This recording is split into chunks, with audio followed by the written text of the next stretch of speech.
My name is Richard Furrow, and I can say I am cloud hired.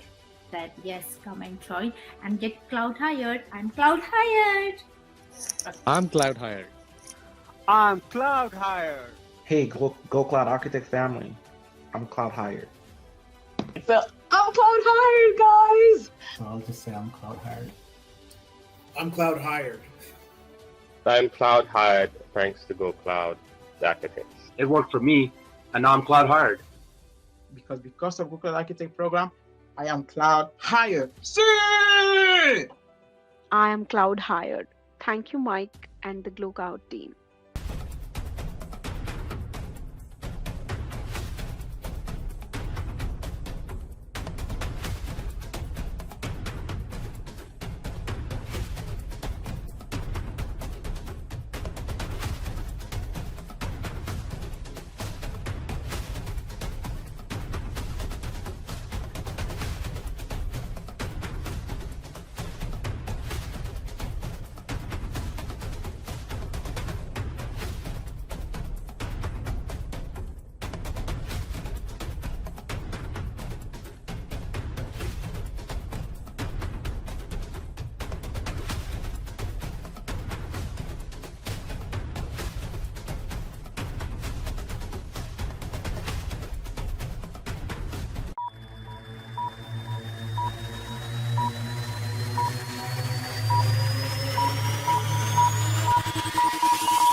Welcome, everyone. I am Michael Gibbs, and I'm here joined by Mark Milovanovic, who's our Chief Technology Officer, also a CCIE Network Architect, and we're here today to answer any type of tech career questions you may have.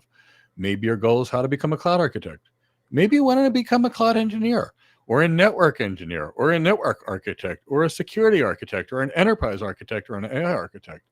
And that's why we come here at least once per week, completely free, because there's really two ways you can get to your goals. You can try a lot of stuff and see what sticks and make mistake, which costs you time, effort, and money. Or you can learn from others' mistakes or learn what other successful people have done so you don't have to make those same mistakes. The choice is really yours. And whatever approach you feel is better. Personally, I had a coach when I was younger.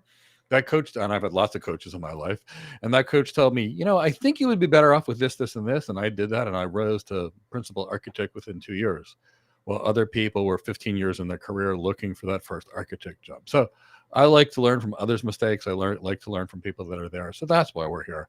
I've been an architect now for 25 years. I've been a network architect. I've been an enterprise architect, a cloud architect, a business architect, you name it. I've done it. I love architecture careers. And I know what I thought I needed in the beginning was not exactly what I needed. I thankfully had a few really great coaches, and it changed my life. So that's why we're here. Bring us a question. I've been in this industry for over 25 years. Mark's been in it for over 10 years. He's an expert at what he does. And that's why we're here. So before we begin, let me tell you about some free events we have and some free items we have to help you. Tomorrow, we have a How to Get Your First Cloud Architect Job webinar, where we will talk about the architect role. We will cover what it actually is, which is completely different than most people think it is. We will cover the skills that you need, what you need to be great, all the business things you need to learn. And if you don't have those business things, you're not going to be working as an architect. And if you don't have the tech things, you still won't either. So we'll cover all of it and what you need to know. And then we'll be there and we'll answer your questions. And, we can see if you're ready to interview. If not, we can gauge your assessment. You can ask those questions. And anything we can do to help you. And it's free. Also, I'm going to tell you in the description of this video, we've got guides on how to win the interview in tech, and it's free. We've got ebooks on how to become a cloud architect or an AI architect or an enterprise architect, and they're free. There's documents on how to earn more in your tech career, and it's free. So go download them. It's free. Mark, why don't you say hello and welcome everyone? Well, hello, everybody. I'm so happy to be here again. It's been a little bit of a break. We had the boot camp for a few weeks. Really exciting, fun stuff. But Mike made a very important point. You have to figure out what is it worth to you, not to make certain mistakes that are going to put you back. And I know Mike and myself, we've been there. We had to unfortunately make quite a few decisions ourselves, have to bear the brunt of them, whatever the consequences were. And at times they put us back a little bit. So we're definitely here to assist you in not making the same ill decisions, if you want to look at it that way, but rather give you an idea as to what potential paths there are for you based on what you're looking to accomplish in your career, so that you can get there quicker, but also with less pain involved. Because there's such a variety, so much to learn when it comes to tech itself. And as aspiring potential architects, even if you're right now an engineer, we have to keep in mind that there's additional skill sets that not only we need to develop, but we need to master. So I ask everybody, please take advantage that we're here. We love being here with you guys, but make sure that you ask the questions so that we can help you answer any career questions that you might have. Yeah, and don't be shy. We all started somewhere, and we really, really want to help. Definitely. All right, first question from Cloud Doctor. Question is, what advice would you offer to someone aspiring to become a cloud architect? So, Cloud Doctor, the first thing I would say, it is a wonderful career. I mean, one of the best careers out there. And if it suits your personality, and I'll describe what that personality is, I don't think you'll find a better job. I really don't. So the key is architecture is not engineering. And that's where people go wrong, is they confuse it with engineering. Engineers are deeply technical professionals, deeply technical. And their job, their mindset, and their focus is on the tech. Architects, by comparison, are not going to be as technical in the engineers as most cases. The architects are going to be more concerned with how the technology works and how the technology integrates together into a solution. And we will go to the engineers for the super techie specifics of certain things. And that's part of the architectural process. We design the systems, they build them.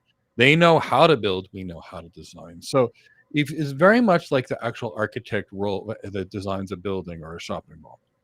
The people that design the shopping mall, or a 100-story beautiful hotel, or a hotel like the Burj Al Arab in Dubai, it's gorgeous. Or I think there was an Imperial or an Intercontinental. There's an Imperial that was in San Francisco that was beautiful. That's designed by an architect. And what happens is the architect goes to that client. They ask him the goals for the hotel. How many rooms do you want? What kind of rent do you want to be able to get per room? Looks at the city, the zoning kind of things. They look at, okay, what kind of density will we need at the ground? How tall is this thing? How many pools do we need? How many golf courses? And they design it. And then after they design it, a team of engineers, structural engineers come in first. They're going to see if the design is going to work. And if not, then they're going to fix it. And then they hire some other engineers to truly work on the details. And then after that, they hire construction workers to go build it. Engineers are the construction workers of the cloud. They're the people that build out all the stuff, but they're also the people that think about, is this stuff going to work? Where an admin is like a technician that just configures things and clicks boxes all day. They get given instructions from, say, the engineer or the architect. So keep that in the back of your mind. So architect, design, engineer, build. So there's that. So if you wanted a hands-on tech job, it is not a cloud architect, a solution architect, an enterprise architect, or an AI. That's going to be a business executive job that knows tech. And if you want that, then the good news is you're immune to being replaced by AI as an architect. And here's the reason. So much of what we do is relationship development and having conversations and leading our teams and giving presentations. So you're good there. But if your goal is to, if you enjoy that, if you enjoy meeting people, if you enjoy solving people's problems and helping companies do better, you could be helping a hospital keep their systems more available so that people don't die when the tech breaks. So it's awesome designing these things. But you're going to meet people. Sometimes you're going to travel to meet people. You're going to lead teams. If there's a proof of concept, you won't be doing it. You'll be designing the plan, and the engineers are going to do it. You're going to be leading that team of engineers. And it is the best job in the world. And you'll get paid, typically speaking, at the entry level, about 50% more than an engineer would. And over time in your career, 200 to 300% more as an architect than as an engineer. But it's not all about money. It's about what makes you happy. If you want to code, and you will never be coding as an architect, this is not going to be a job for you. If you like clicking boxes in the management console or using the CLI, the architect is not the right role for you. That's what an engineer would do. If you want to play with Terraform, that's not your job as an architect. That's the job of as an engineer. You want to get on Linux systems and super user and start adding stuff, and then go to Vim or sudo or some other little text editor and start entering these files. That's an engineer, not an architect. But I got to tell you, the architect job is the best job in the world, and I can highly recommend it. Now, it's all about getting the right training and the right skills. I'm going to go over to you, Mark. Yeah, so I was going to touch a little bit on what you just mentioned, the training and the skill. Cloud Doctor mentioned he's aspiring to be a cloud architect, meaning this is something he wants to eagerly pursue, something he's aiming towards. I always say you can't hit a target that you cannot see. So the first thing I will tell you is become crystal clear in regards to what it means to be a cloud architect. Find out the skills that are going to be required, both technical and non-technical skills. Even more importantly, the non-technical skills that are going to propel you to get forward. Now, this is going to require you creating a plan. I would recommend create a business plan. Treat yourself like a business in that perspective. See what steps you want to be a month from now, 3 months from now, 6 months from now, 12 months from now. Write those down based on also the skills you need to learn. Find someone then that you can look at and say they walk the walk just as much as they talk the talk, meaning they've been there and they've done it. So that it gives you some type of role model, somebody that you can emulate. Now, this you could simply do by looking up who's going to have good information, perhaps on some of the social media posts, right? Somebody who's a thought leader like a David Linthicum, like Mike here as well. The entire Go Careers team is going to be great at that. There's other great people out there too from different domains, from security, from networking, that you can also aspire to emulate in their ambition and the behavior on what it means to be an architect. And then that eventually should transition you. And this is the important part. There's some things we're born with. Some of us are good at some things better than others, just naturally. We just have the gift of gab at some of them. Some of us are good really with social interactions.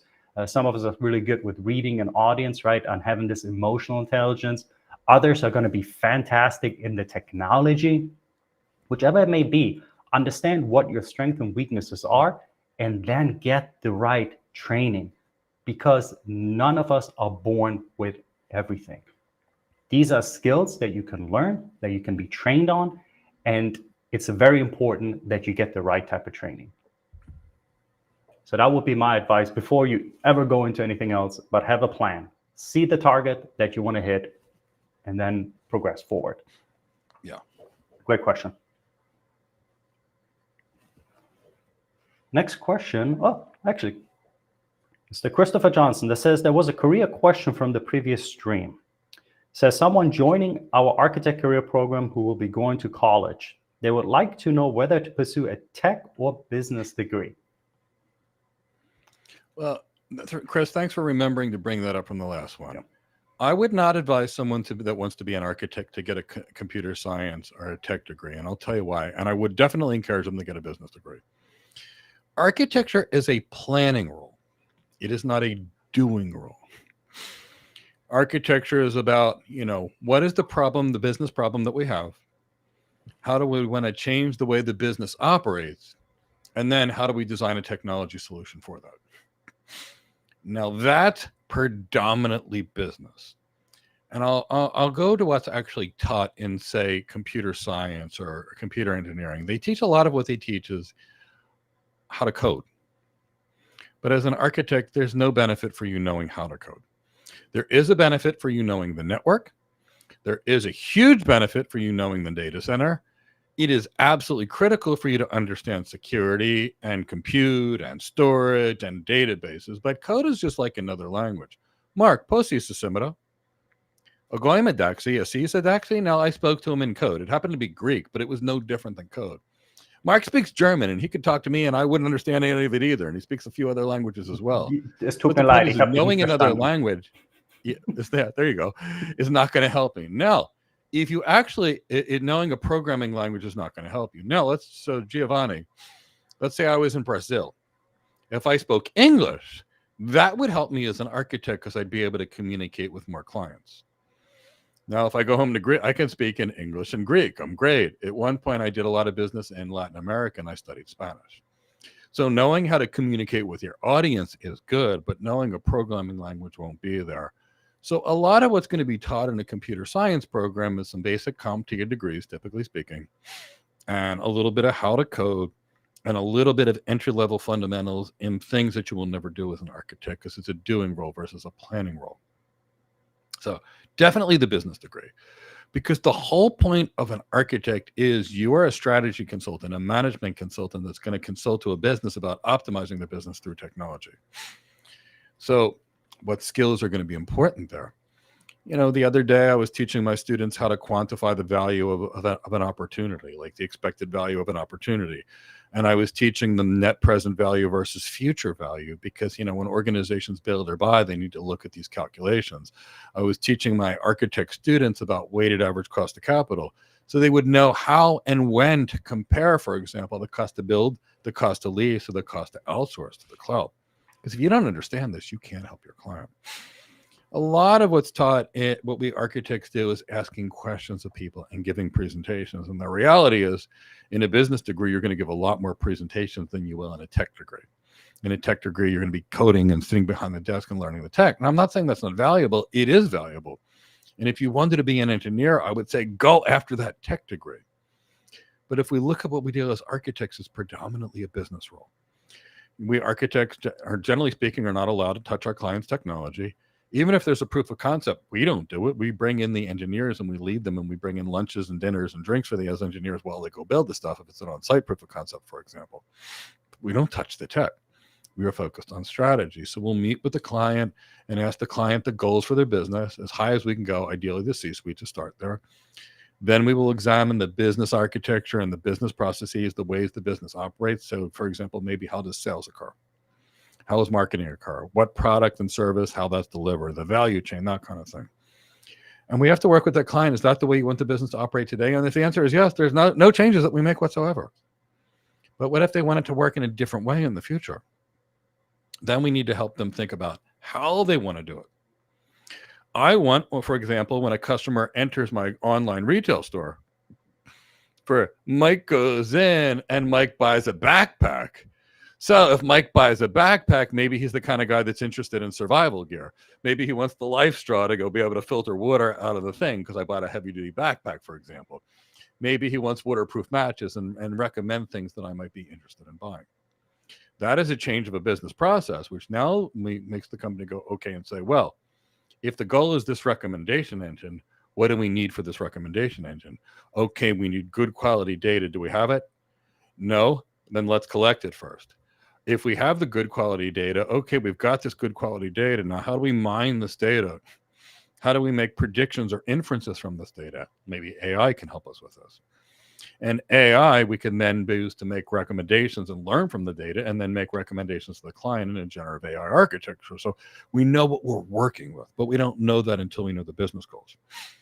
And then working backwards from the business goals, we look at their technology, we create a new technology. That's an architecture process. I've got to lead a team, 15 to 50 people for the next 6 to 12 months to go learn the business. Then I've got to lead the team to design an architecture, because believe me, your cloud architect is not going to get it the way Mark is when it comes to networking. It's just not going to happen. And I'm going to need a security architect, and Mark's pretty good at security, but he's not going to be that security architect if his career is as a network architect. And then now all of a sudden, I've got all these other things that I need, and I need to lead that team. So I need to lead that team. Then I need to assess the customer's readiness for change. Can they handle this new business architecture, for example? Do they have the people to build it? What kind of change control? And then pretty much once they say yes, we're off to a new client in most cases. So these are all things that you would learn in business school. Now, honestly, when I was younger, and I can tell you what my degrees are in. My first bachelor's degree is in nursing. My first master's degree is as a nurse practitioner at an internal medicine practice. Then I went and did an MBA, where I learned all this stuff, but I didn't finish it because I got a job that was so good it was an offer I couldn't refuse. And then years later, I felt guilty about not finishing my MBA, so I went through another MBA program from start to finish and really learned. And then my company sent me to about $100,000 in soft skill training, leadership training, executive presence training, more presentation training to turn me into an executive architect. So stick with the business. Now, I don't want to be the one to tell you what you should or shouldn't do. So I want you to convince yourself. And the way you can do it, Mike already outlined from a perspective of an architect, what could potentially be of more a priority, right? What the role is and what the skills are needed. What I would suggest you also do, and I'm sorry I didn't catch your name who actually posted this question earlier, but take a look. Which skills can you more easily get on your own and understand compared to other skills? For example, when it comes to technology, there are so many people out there that are really good at technology that are willing to share their knowledge with you. This could be through affordable training, IT training that you can get. It could be free training. It could be just you interacting with them on different social media sites, building rapport with them, a relationship. So from that perspective, there is a lot of tech out there. The vendors themselves, it doesn't matter if it's a cloud vendor, if it's a networking vendor, if it's a security vendor or database vendor application, they all have a interested stake in you learning the technology because that's what they're selling, right? So from them, you're going to have a plethora of information that you can learn from. And if that's not enough, what about the actual technical documents that are available on how the different standard protocols are actually supposed to be implemented or programmed, right? So there's so much out there that could be of benefit from you there. You really now have to ask yourself, is there an equivalent on the business side of things? If you can convince yourself that there is, then maybe a degree in business may not be it. Now, I would wager that you will find a lot less capable and as well as willing people to teach you the business aspect of things compared to the technology. So from that perspective, take a look, do your research, convince yourself, see what situation you are in. Thankfully, there's a lot of remote resources that we have, and see what really fits you. But I will leave you with this. Mike explained the role already when it comes to the architect. And for somebody who started off with the tech first and then incorporated the business aspect later, I can tell you from firsthand experience that if you start off with the business and the business mindset, that you're going to be far off or far better off than starting with the tech first because of how dominant the aspect of actually understanding business is going to be when you're working with clients, with vendors, compared to just the technology. So just keep that in mind, but be sure to convince yourself. Because if you can convince yourself, put some skin in the game, you're going to be a lot more ambitious, a lot more willing to work towards what you want to do. And if that's going to be an architect career, either cloud architect, network architect, you're going to have security architect, whatever it may be, you're going to be a lot better positioned in wanting to move forward and actually sticking with your decision as well and being successful at it. Yeah. Great perspective, Mark. Question from Giovanni. They're asking, do clients value seeing demonstration environments with implemented solution, or is it not that crucial? Okay, Giovanni, like anything else, the perspective that you're coming from and your vantage point will change. And here's what I mean by that. If you're the engineering manager of the company that's going to buy something, you're probably going to want to see it work because you want to know that it can be done. And that's why we cloud architects will often come in, or network architects or enterprise architects, there'll be a proof of concept to demonstrate that it can work before they buy it. And what they'll do is they'll agree to purchase it if it works. And then we mock it up in their environment and set it up, typically speaking, in an on-premise proof of concept. And I'm going to bring in those engineers to go demonstrate it to their engineering manager. Why? A couple of reasons. One is the engineers are going to be experts on building it. And two, the engineers that I bring in are going to speak engineering, and the client's engineers are also going to speak engineering, and that's like speaking Greek to Greek. Now, I could say something in Greek, somebody could translate that into English, and then they could translate it back from English to German to Mark. We could do that. But if any of you have ever translated certain things just untranslate, for example, close the lights means into Greek people to shut them off. Now, I'm going to change your lights in Greek means I'm going to beat you up. By comparison, for example, I'm going to beat you up. By comparison, somebody in America might think I'm going to remove their old incandescent light bulbs and swap them out with energy efficient LEDs. So there's that. So it depends at the level. At the architect level, we spend much more of our time with the leadership. So C-suite, CIO, CTO, they're enterprise architects, and some of their tech people. Now, the CIO may want to see it develop, but the CEO doesn't care. And they're the people that'll write the billion-dollar purchase order, the CEO, the CFO, the COO. It's at that level where most of my business is being done. They don't want to see the tech work. All they care about is what business value is it going to provide? What level of return on investment are they going to get? And I have to prove to them that if you invest here and not somewhere else, that you'll get a greater return on investment from our technology architecture than you would on, say, buying new appliances for the office, whatever the case is, but there's that. So there is value, but it depends on who and who is your vantage point.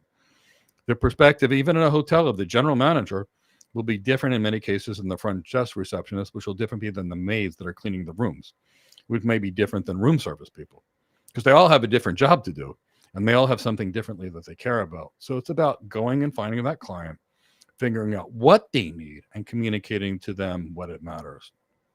And I have to tell you, Giovanni, I've seen that lesson learned the hard way. I can tell you earlier in my career, I didn't know what the executives really wanted to talk about. So I went through business books and I tried to figure it out on my own after doing a half an MBA, and it wasn't anywhere close to enough.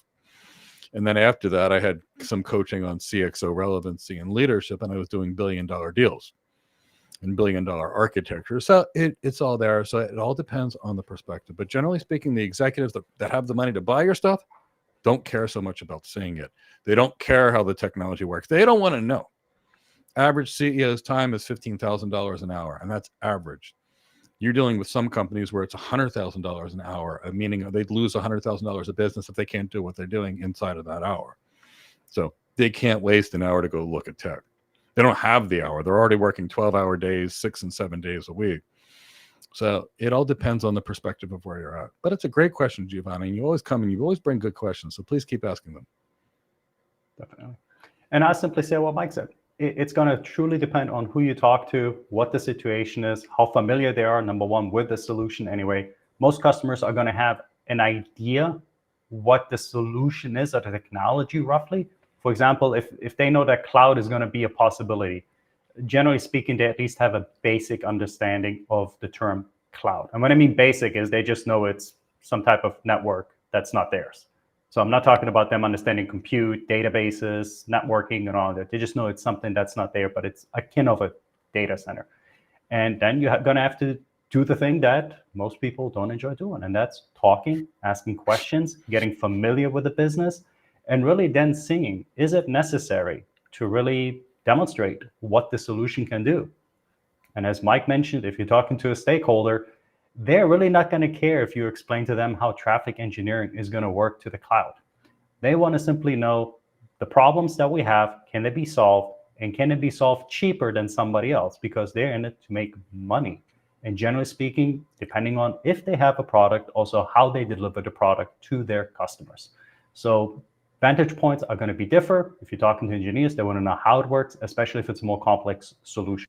But aside from that, I know this is a design cliche, but they always say it does truly depend, because everyone is different.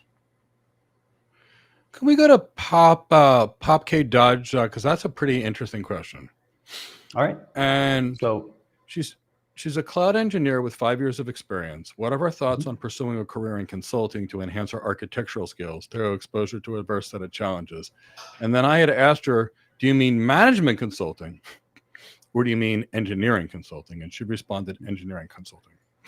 So Pop K Dodge, let me give you a story of two different people. Person one was Al Legister. He never had a tech job in his entire life. He came to us, and about 13 months later, he was hired by Deloitte as a senior solutions architect. Why? Because he learned architecture. Now, I'm going to go now to Naformi, who was also from Deloitte. And he was a rock star engineer. He had about 15 years experience there. I don't think I could find anything that Naformi didn't know from an engineering perspective. And he came to us, and he'd been doing engineering for a long time. And after about a year and a half with us, we got him hired as an architect at Deloitte, where he worked. Now, I'm telling you this for a reason, and I want you to understand why I'm saying this. Why were we able to take Al, who was a sales rep, and get him a senior job faster than we were a cloud engineer? because sales has a lot more to do with architecture than actually engineering. But I want to make it very clear, Pop K Dodge, you have a very valuable skill set, but I want to tell you how to use it. Here's the reason why it would be easier for you to learn business. If you go and do engineering consulting at Accenture, and it is a great place, do you know what you're going to be doing? More engineering.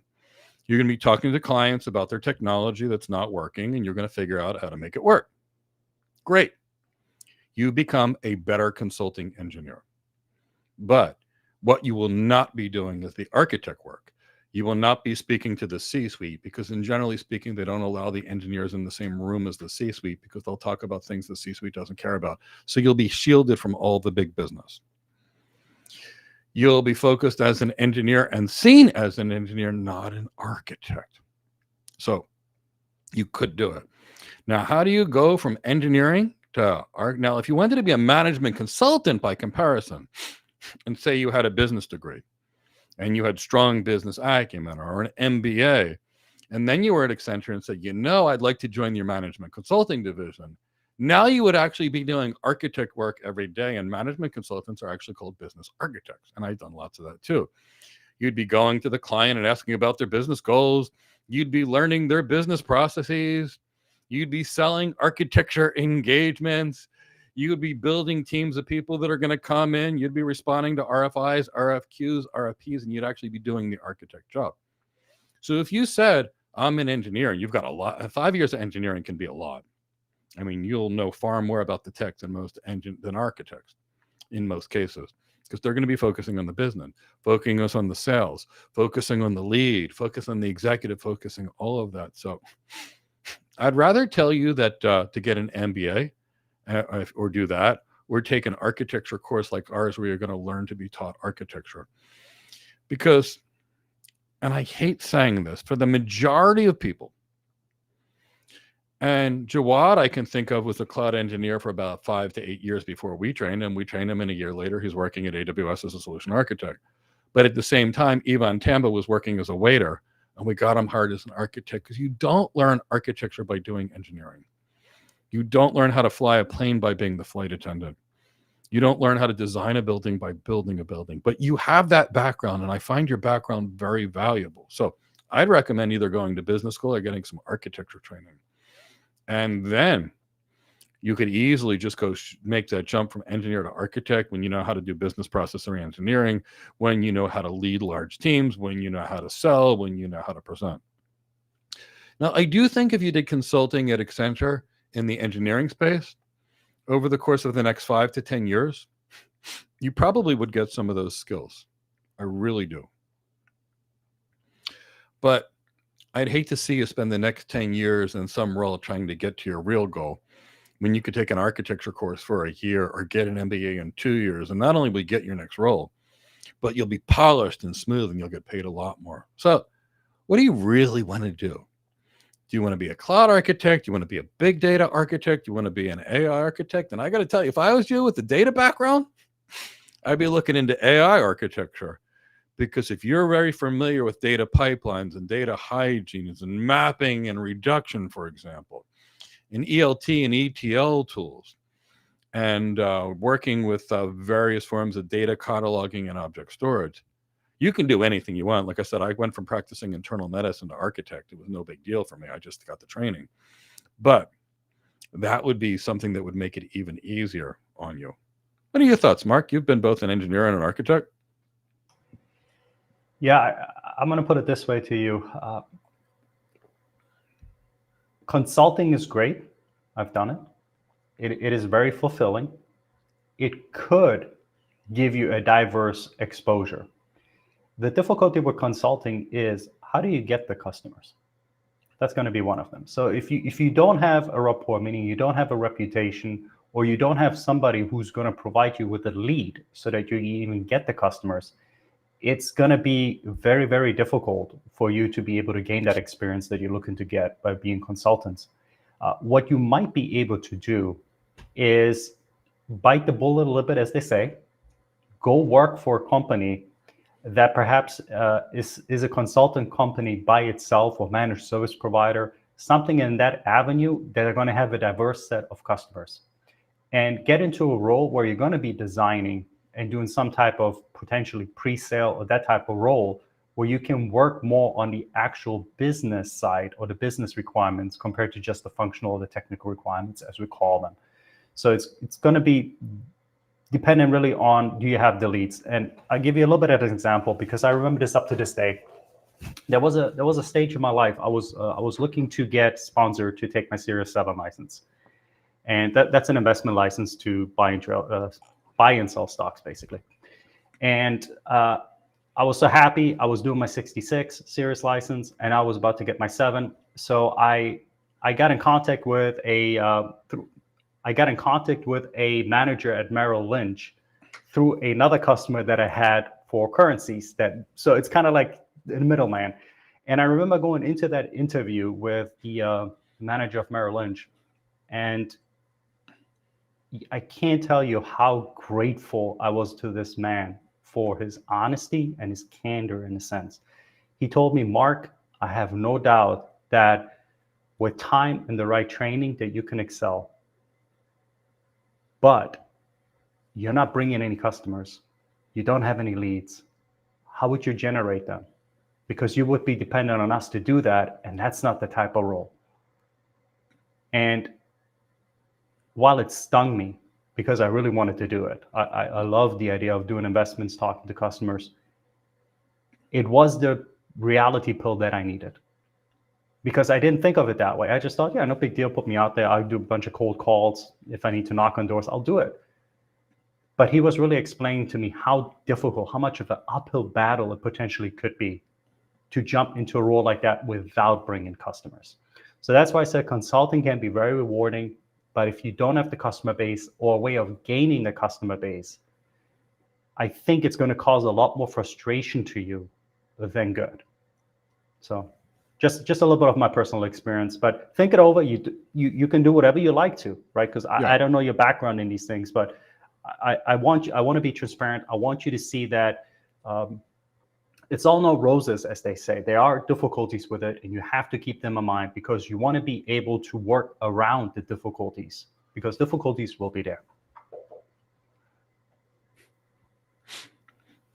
Good question. Please, if we can ask in a second half of that, we'd be happy to. All right. So Mo says, I just joined the live. Thank you for the valuable information. I have honors, Bachelor of Information Technology, and now cybersecurity. How can I pursue an investment banking space? Okay, Mo. So a couple things. I'm taking it you graduated and you have a degree in cybersecurity. Is this your first tech job? So first, we've got to figure out how to get you your first tech job, and then we've got to figure out how to make you shine for the banking space. They're not the same. The banking space and the investment banking space is the pickiest of the bunch. Now, I started my career there. I've got lots of people to start their career there. So let's talk about the difference.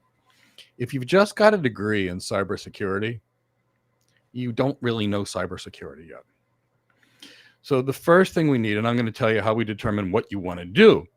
And then after we do that, then I'm going to tell you, we can talk about it. And of course, Mel, I've trained lots of cloud security architects, and you can join our webinar tomorrow. They're completely free, and we can talk about it live, and I can interview you and see what you know and see how close you are and what your gaps are. And I'm happy to do it, and it's all free. So, register for the link. And my team will put it in the chat box.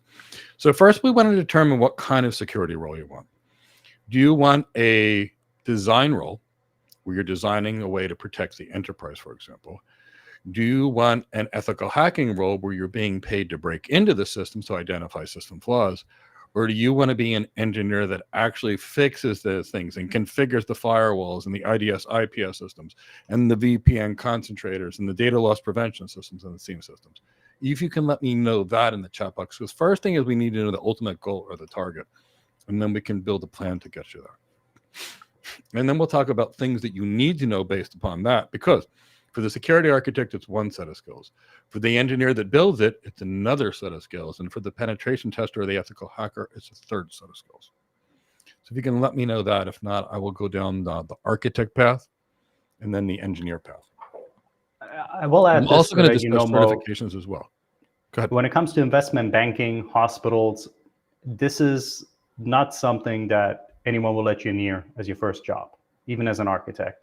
These are mission critical type of domains where you're really going to need to bring a good resume with you, some good experience. So just keep that in mind. That's why I gave my experience a minute ago too in regards to the investment. They're very picky. They have to be. They deal with some of them with hundreds of millions of dollars, so they can't afford a bad architecture per se. And of course, when it comes to the actual health industry, Mike knows this better than anyone, having been in it for so many years. You make a mistake, it can cost lives. So you definitely need to be on your A game for those. So, but you can still do it. For example, here's what I did, and Mark can tell you how ridiculously hard this was. By the time I got my first banking job, it was about 6 months from the time I said I want to be in networking. I did a CCNA, a CCNP, a CCDP, and a CCIE in 6 months. How hard is that, Mark? Oh, piece of cake. You could do. I'm just kidding. It is generally, you have to be a very, very dedicated person, and this is you basically just going to eat, sleep that technology. But I did it, and I found a bank that was willing to pay me close to $200,000 a year in the year 2000. So you can do it too. But first, we need to know what the target is. So that's the first part. So let's say you wanted to be, so let's start with getting noticed, because the skills that you need to, because I still don't know what you want. There are some certifications that are going to make hiring managers jump off the page and want to interview you. There are, in security especially. There are other certifications that employers just don't care about. And I'll give you the example. If you have a CompTIA Security Plus, you may actually know a lot. I have no idea whether you know or not, but no employer other than the U.S. government is going to look at that and say, I want to interview this person. But if you had a CISSP and a CISM and a CCSP, and you have those three certifications, somebody is going to say, well, these things were hard. That person really must know something. Let me interview the person. So there's that.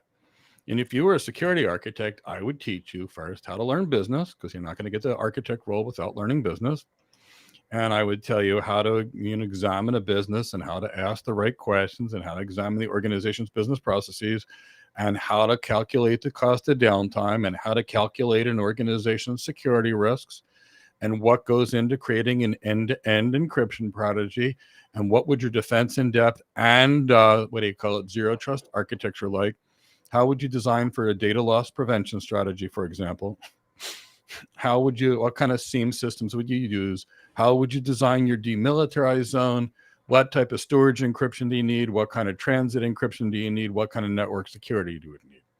And if you wanted to be a security architect, I would say learn that. Now, I'll tell you, if you do the CISSP, the CCSP, and the CISM, you're probably going to get 25% of that skills. And then you'd have to be trained by somebody else. And you could bet your security architect job could be your first job.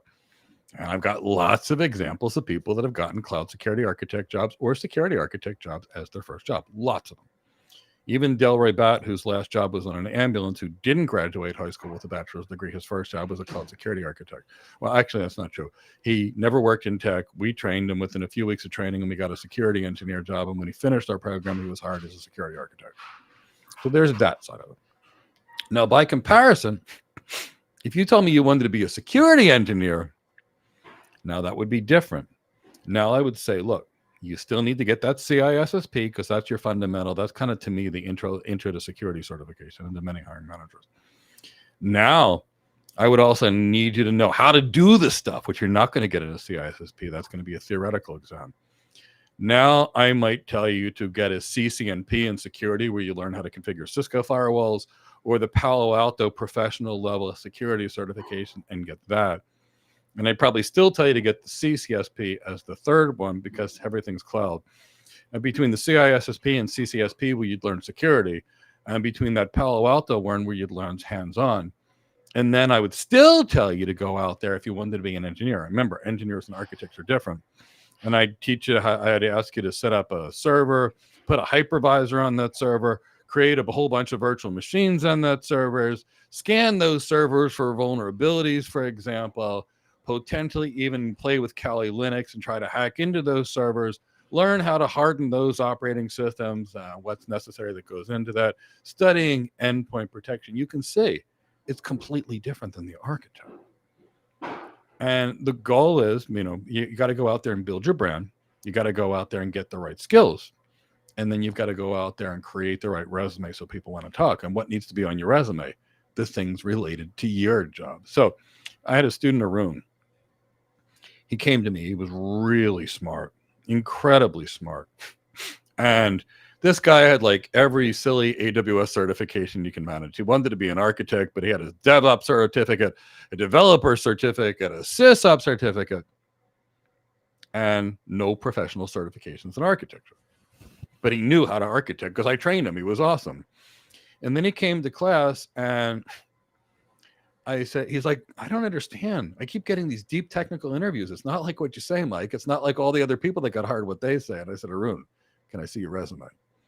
And I removed the SysOps, the DevOps, the developer associate, and we put all the business things he did. Poof, he got 3 interviews with 3 different companies and got offers from all 3 because he had the skill and he had the right brand. So there's that. Now, if you wanted to be an ethical hacker, Mo, that would completely change it. Now you would need to get used to penetration testing, and you'd have to be the expert's expert on Kali Linux. You'd have to know how to break into Macs and break into Windows machines and break into Linux machines. You'd have to study social engineering. You'd have to know a fair amount of scripting so you could automate various forms of attacks. There you might want to get an OSCP or a CEH master in addition to the CISSP and the CSCSP, because now you're building a profile for penetration testing. And there's other things that I would have you do. And that's what we need to know the ultimate goal, Mo, because each one of these jobs is completely different. And we have to and that's where people go wrong as cloud architects. They do all these cloud administrator projects, and then somebody looks at the resume. Okay, you played with Terraform, you played with Linux, you played with Python. What was the return? What was the customer's benefit out of working on this? And they say, what do you mean? How did this affect their operational expenses? How did this affect the revenue that came in? How did that impact employee productivity? And the person doesn't know where to begin because they're speaking one language and the client's speaking another language. We have to put ourselves the real goal here, Mo, is for you to put yourself in the hiring manager's perspective. Know what they want, know what they care about, and know how to communicate it to them. That's why, Mo, I've never been on an interview where I didn't get a job because everybody else was talking about what they wanted to talk about. And I looked at it from the perspective of the hiring manager. Now, why was I lucky enough to think about it this way? I got to tell you, my wife and her 170 IQ, she's a genius. And I got married when I was in college. And when I got married, I got my wife, all the things that I thought I would like. I got her a Swiss Army knife because I thought she would like it. I got her a tactical backpack. Truth be told, we went to school in a dangerous environment, so I bought her some body armor that she could put in her backpack. And she looked at this and said, dear, what is this? And I'm like, these are gifts for you. And I spent a lot of money on it. And she says, next time, ask me what I would like. Maybe, Mike, we can take this back and you could buy me shoes. I'm like, okay, you got it. So now, I ask her, what is it you like? I give her what she likes, and I don't end up in the doghouse very much. My wife usually loves me because I know how to make her happy because I asked her what she wants. So same thing. I'm telling you what the employer wants. The other thing, Mo, that's going to help you get a better job than you normally would is this secret. So when it comes to your first job, generally speaking, you're not going to be as good as somebody that's been around for 5 years or 10 years, but that's okay. You can still get the job anyway. What comes down to it? The hiring manager looks at the following. First, your skill. Have to have the skill. You don't have the skill, you can't get hired. But then they look at how you communicate. Do you communicate very well? If the answer is yes, they're more likely to hire you, and here's the reason. They'll have less conflict on their team, and they will make less errors, so they're going to like that. 2, when they interview you, if they ask you a question you don't understand, are you going to lie to them? I've interviewed 6,000 people. 5,950 people lied to me. I can't hire any of them because you can't marry someone you don't trust and you can't hire someone you don't trust. Now, it's okay to say, I'm sorry I've not had the opportunity to work with the technology yet, but I'm highly energetic, highly enthusiastic, and I love technology. I know what I know and I know what I don't know, and I can find the answers to things quickly. If you want to check my competency, let's talk about X, Y, and Z, which are the three things you know best, and you guide the interview. I've used that. My clients have used that, and they've got hired answering questions they didn't know. The next thing an employer wants to see is your energy, enthusiasm, your passion for the work. Mark's my chief technology officer. If he didn't like technology, how could I hire him? He's supposed to be the one guy that's excited about what technology could do to my business. He loves tech. He's great at it. He's one of the best out there. And that's, so think about that. The next thing they care about is your emotional intelligence. And here's the reason why. What if I bring in one person on the team that's so likable that everybody else works harder? Do you know the USA gymnastics team, the girls team, which got all these medals? Do you know they have a team golden retriever that traveled with them to make everybody happy? And I'm not joking. It's a beautiful dog. Because they knew if the people are calm and relaxed, they're less likely to fall off the balance beam, for example, or make a mistake that you would happen when you're too stressed. So if I've got an emotionally intelligent person that walks in and they raise the energy on the team, now, Mo, you're at a global bank and you're almost ready to be there, but they love you and they feel like you're going to raise the energy on the team. Now you're worth more to them.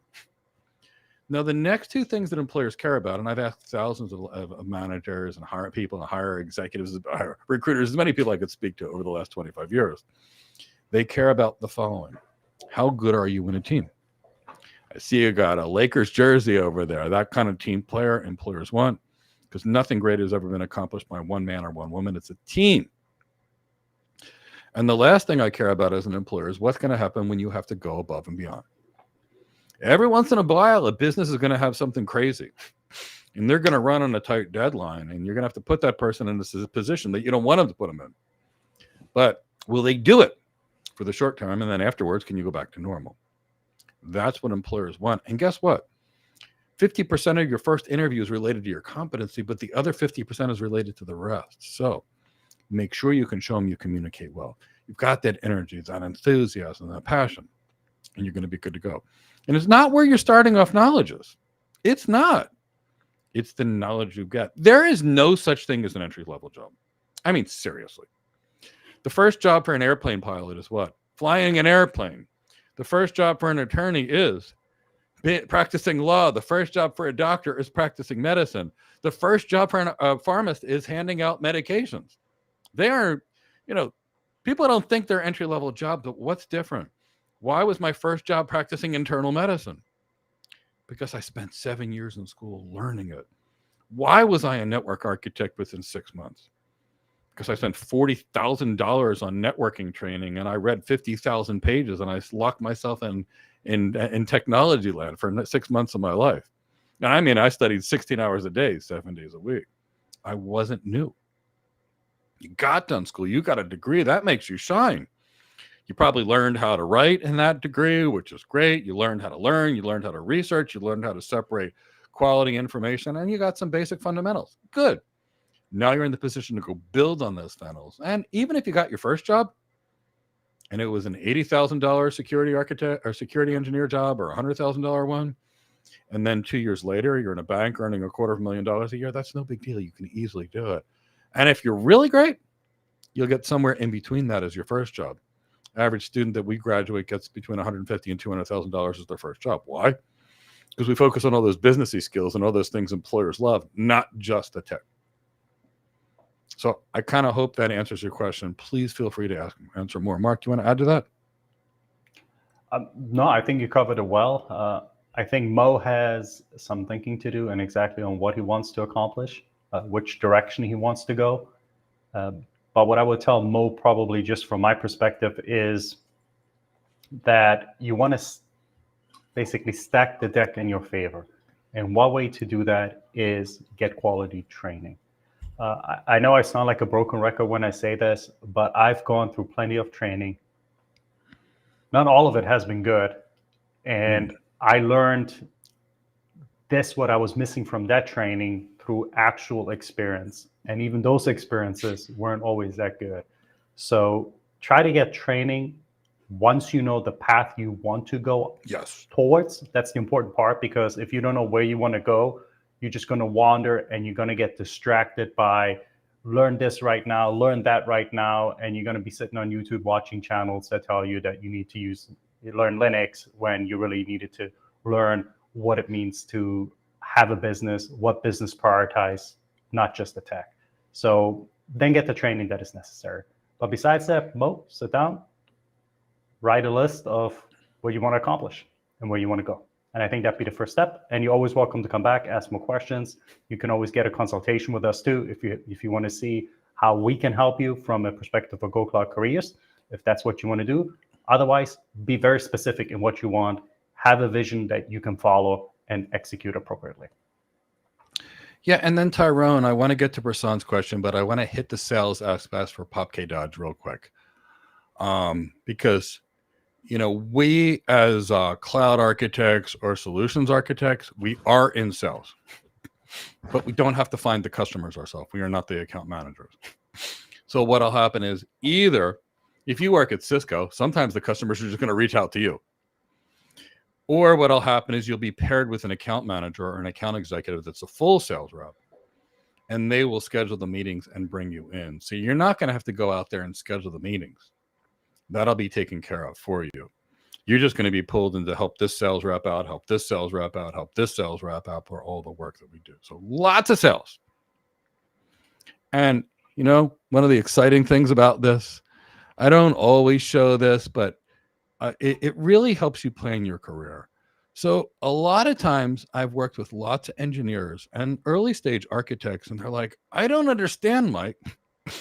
This person's earning $500,000 a year and I'm earning 150,000. What gives? And then they come up with 8,000 million reasons of why they can't. But I'm going to show you what gives. And I want you to get this concept. Tyrone, can you share my screen real quick?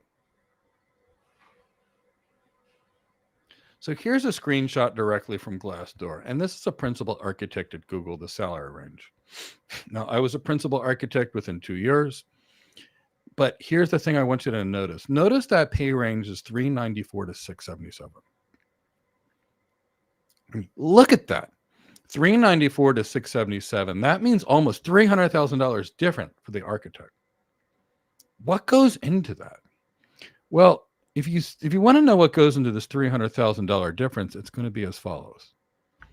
It's going to be your sales skills and your business acumen. And here's the reason why.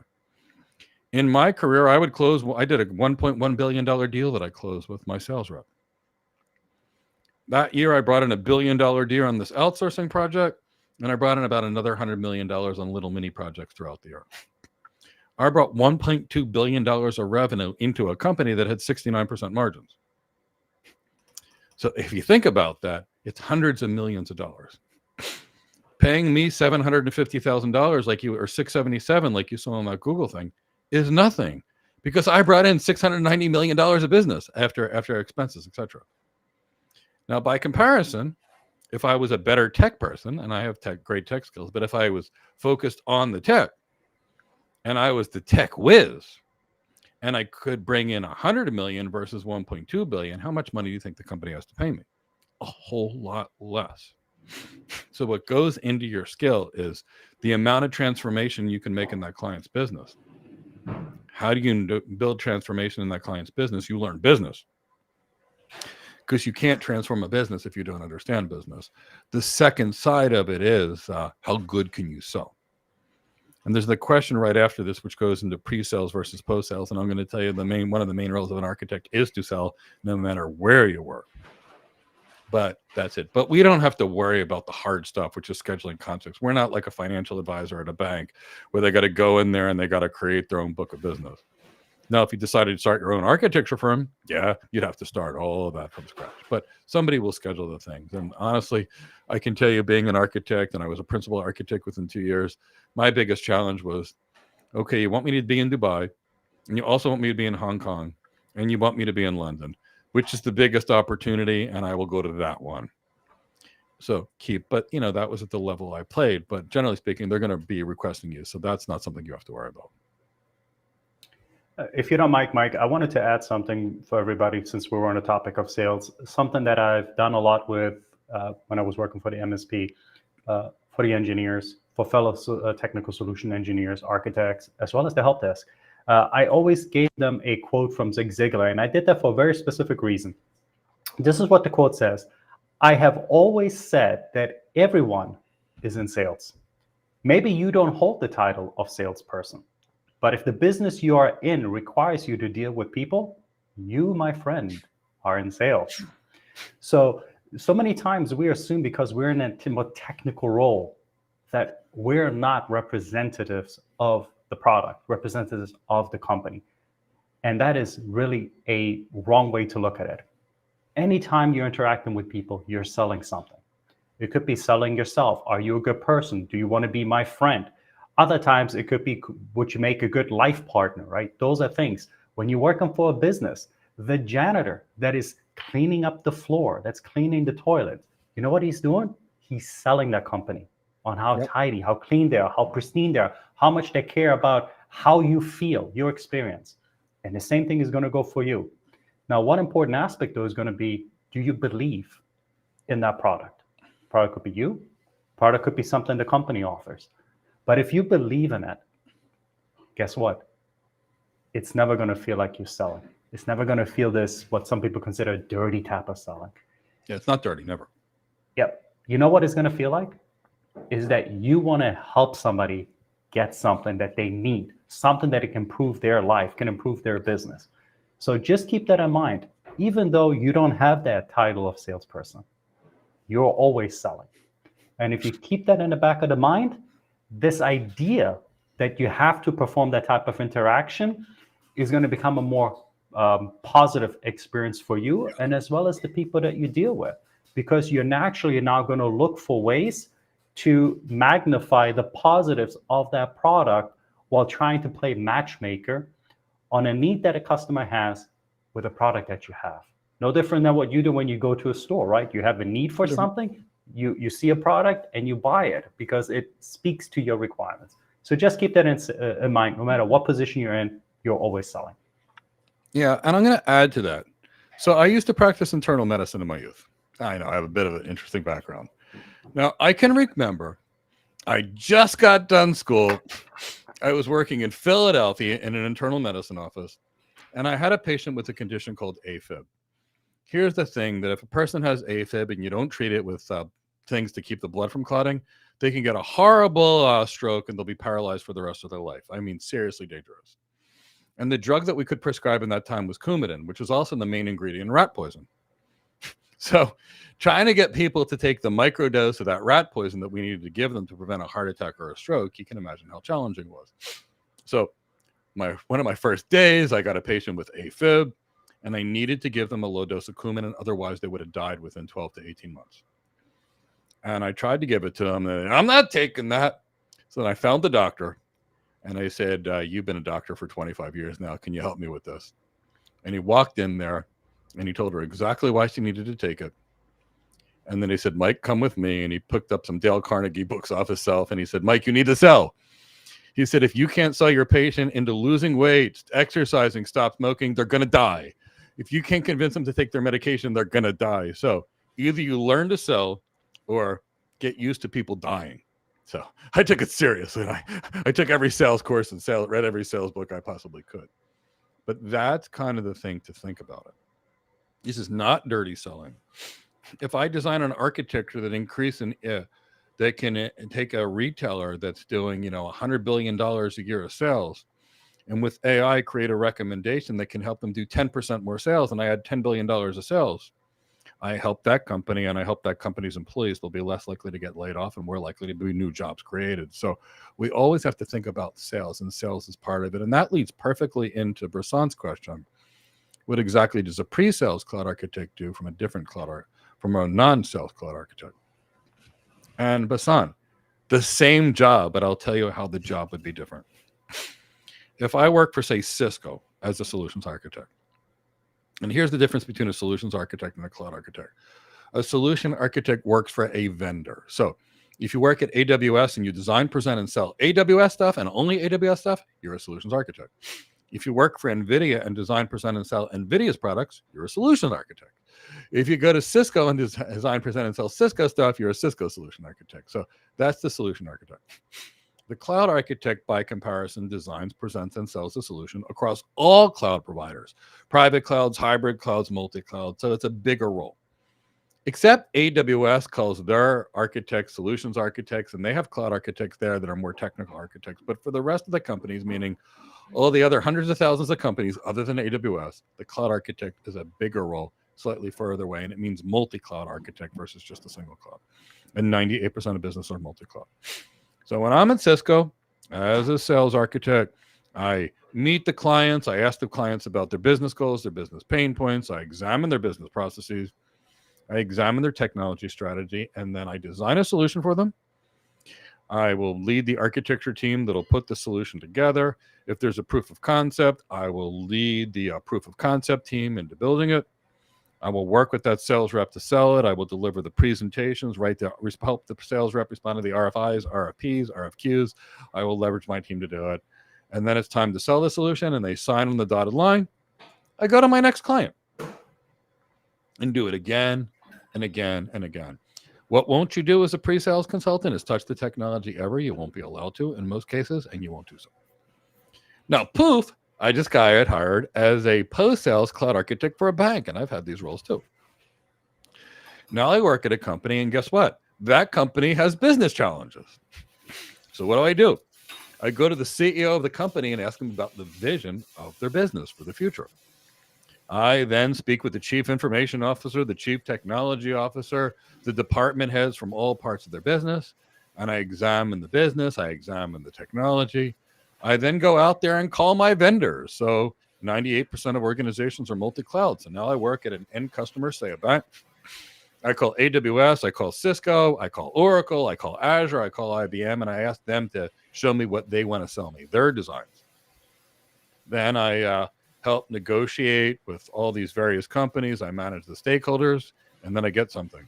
Then I go back to my CEO, my CFO, my CIO, and my CTO, and I build a business case, and I go sell it to them, or I try to take my proposals based upon what I was given and sell it to them. And as soon as they say, yes, Mike, I want this, you know what we do, Basant? Okay, Mr. CEO, Mrs. CEO, what's your next business goals that you'd like to achieve now? And I start on a brand new architecture. In any case, as an architect, if you're doing real architect work, you will not be touching the technology. You will be examining the business processes, the business's goals. You're going to be helping the business get through pain points.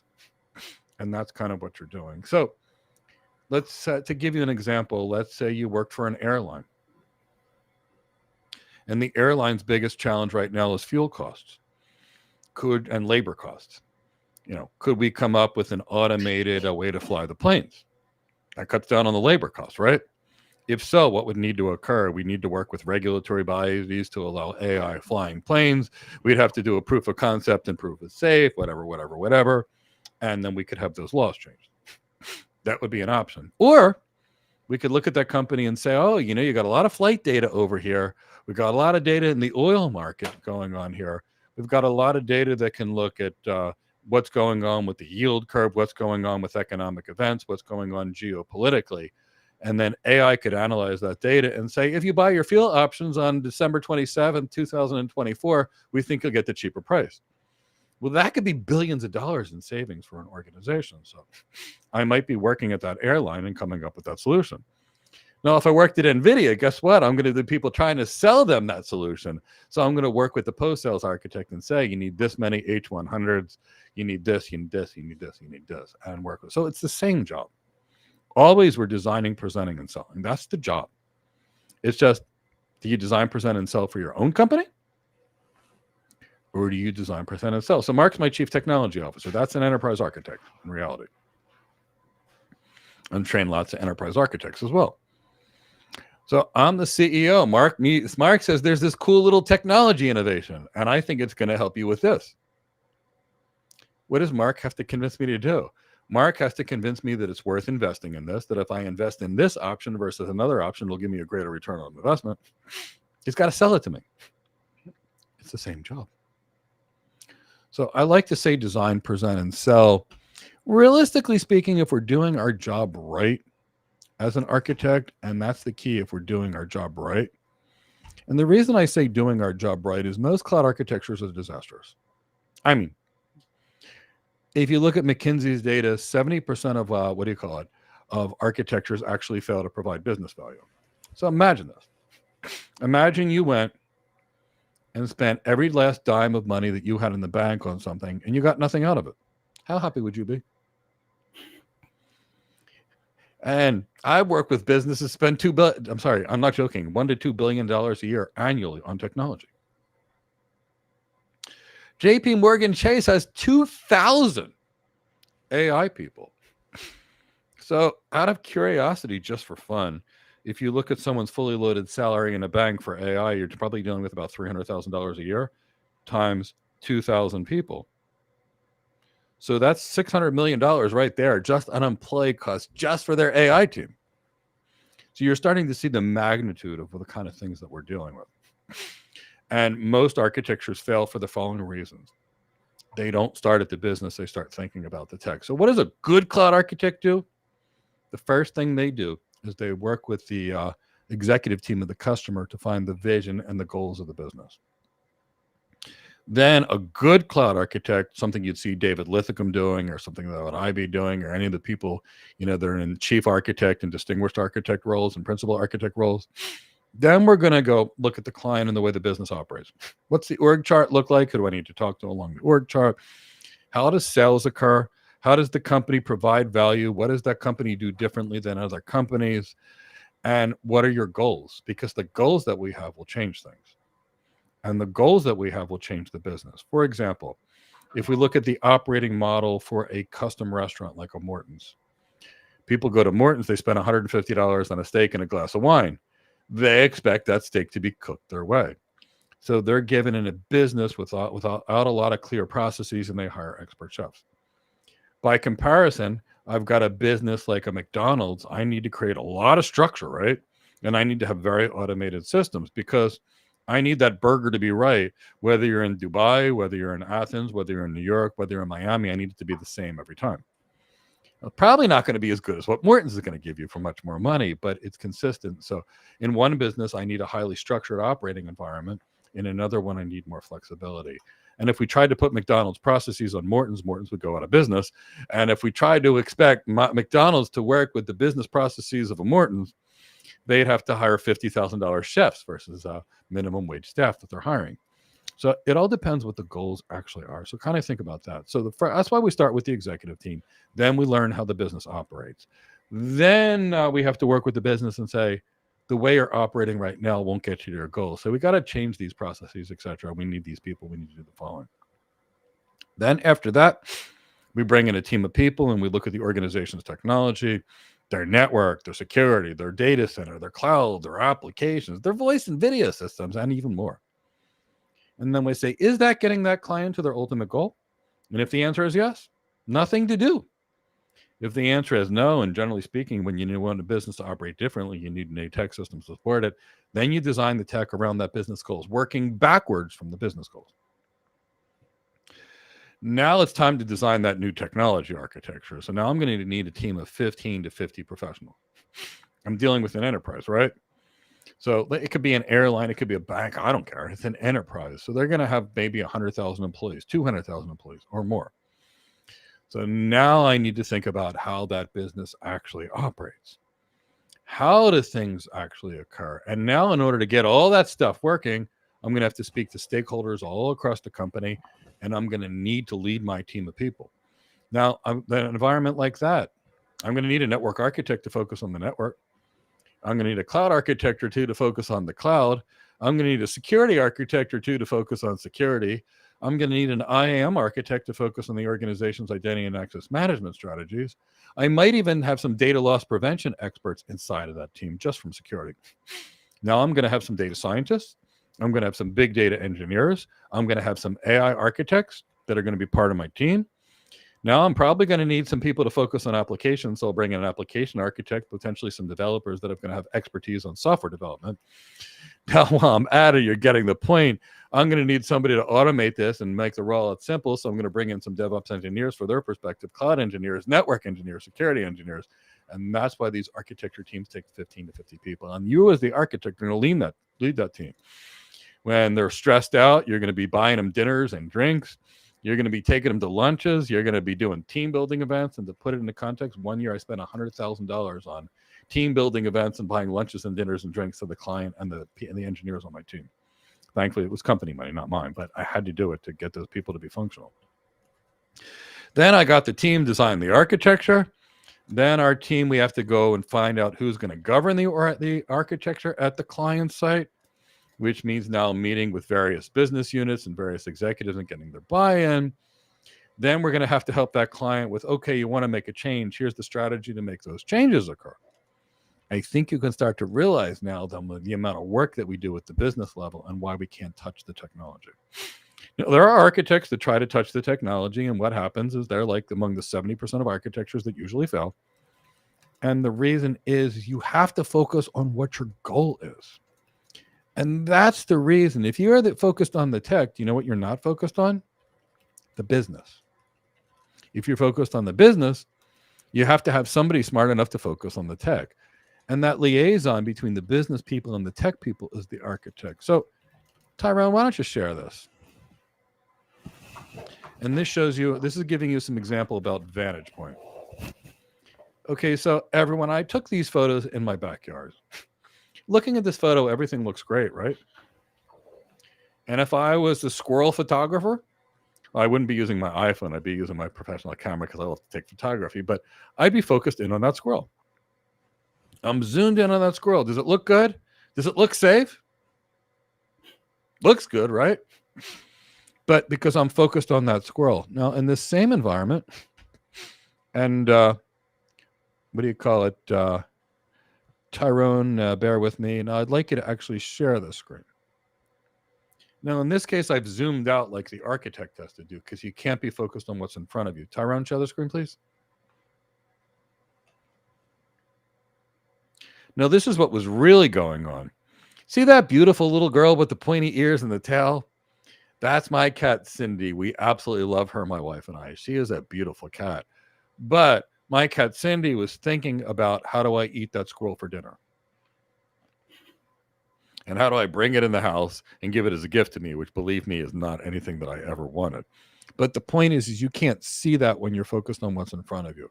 And that's why the architect roles are big roles, because we've got to see everything that's going on.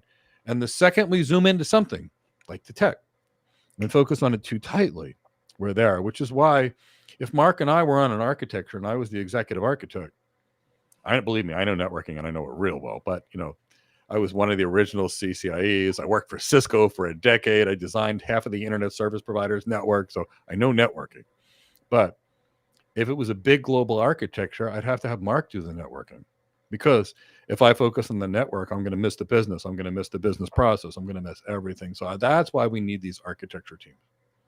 Kind of hope that helps. Who else has questions?